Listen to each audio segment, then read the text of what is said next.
Welcome to Game Bird Spotlight, a production of the North American Game Bird Association. Today I come to you in a different frame of mind than most of the episodes that we have produced. Our association is rocking with the news that highly pathogenic avian influenza has landed at some of our larger farms and oldest hunt clubs. What we have been dreading has come to be. Amazingly, I still hear of some of the clubs and farms we personally supply that do not have a biosecurity plan or understand the ramifications of an outbreak at their farm. The association has been publishing articles, sending emails, and hosting live streams about this disease and its effects for over 5 years. Members of our industry no longer have the luxury of thinking, it won't happen to me or to us.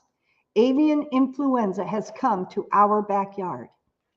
The physical, mental, financial, and emotional toll this has taken on those affected is enormous. Owners and spouses are coping with this reduced physical and emotional energy and resources. Staff members are affected as well, with some leaving their jobs because they're overwhelmed by the birds dying. The entire industry, already with a reduced inventory this year of birds, is stretching its resources to the max to fill gaps. The ramifications of HPAI are waves working outward. So how do we cope? I have some suggestions. They're not hard-fisted things, but they are suggestions of what you might do to cope. The first of these is remember that you are not alone. You don't need to go it alone. Our association is a brotherhood, and while we're competitors, we're friendly competitors for the most part, and we are working even now to find birds for those affected by the void of birds, and will continue to do so through the coming year and into the spring. Evaluate the members you have on your team. Dig in to your faith, your family, and your friends. Number 2, view this with eternity in view. This world is not all there is, and your faith needs to be exercised in the midst of this temporary chaos. This too shall pass.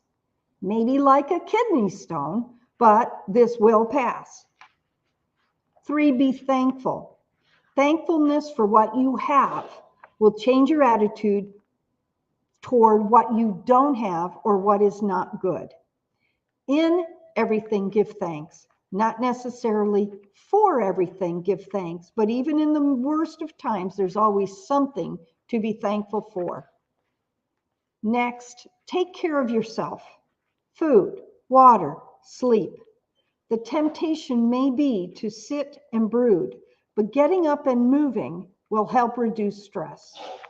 Exercise with a quiet walk if you can. Get out in the sunshine if possible.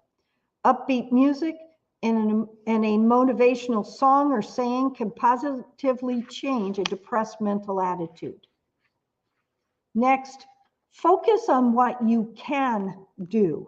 In times when there is a lot you can't do the next thing. I remember a story of a woman with a death in the family. As she sat in a chair, overwhelmed and paralyzed with grief, a quiet neighbor woman came over and started cleaning shoes. No words were said, just the shush, shush, shush, shush, shush, shush, shush, shush, shushing of brushing the shoes.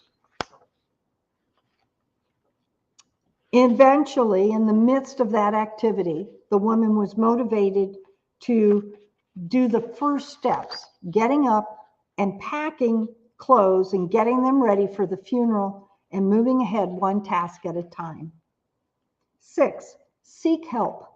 We are often our own worst enemies. Not seeking help, while it can do some good. There are resources for farmers in each state. For example, Minnesota offers a farm advocacy program which can aid farmers in a crisis with financial mediation, legal programs, and other challenges. There are mental health support teams and services as well. To access these resources in your state, search online using the state name and the keywords farmer and stress. The extension service in your state will likely offer another resource available.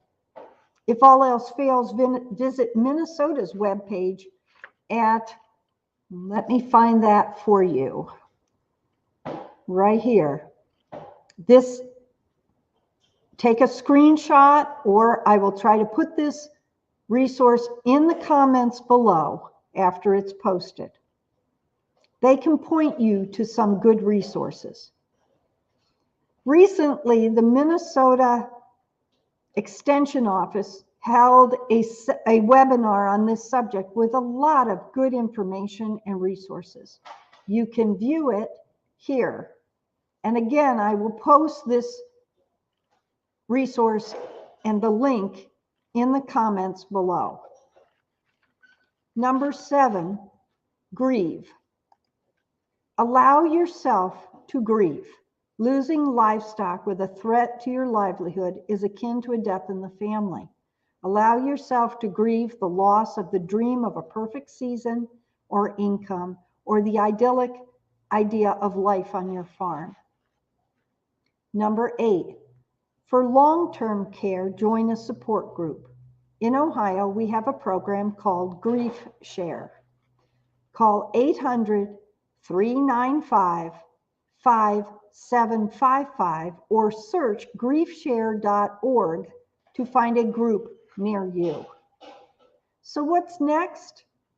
The holidays and the winter season are coming up. So what do you do when it's not the most wonderful day of the year, the most wonderful time of the year?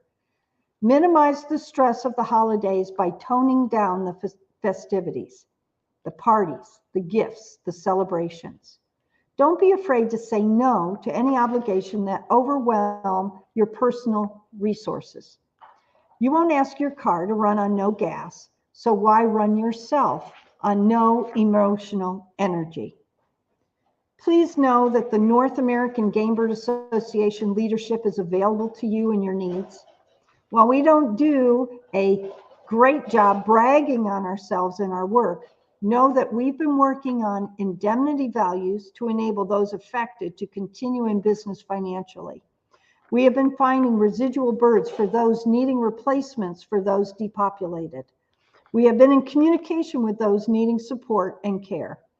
Please feel free to contact President Peg Ballou, that's me, at 419-563-6899, talk or text, or Executive Director Rob Sexton at rob@northamericangamebird.com for assistance and direction in getting help. Thank you. Please let us know how we can be of assistance.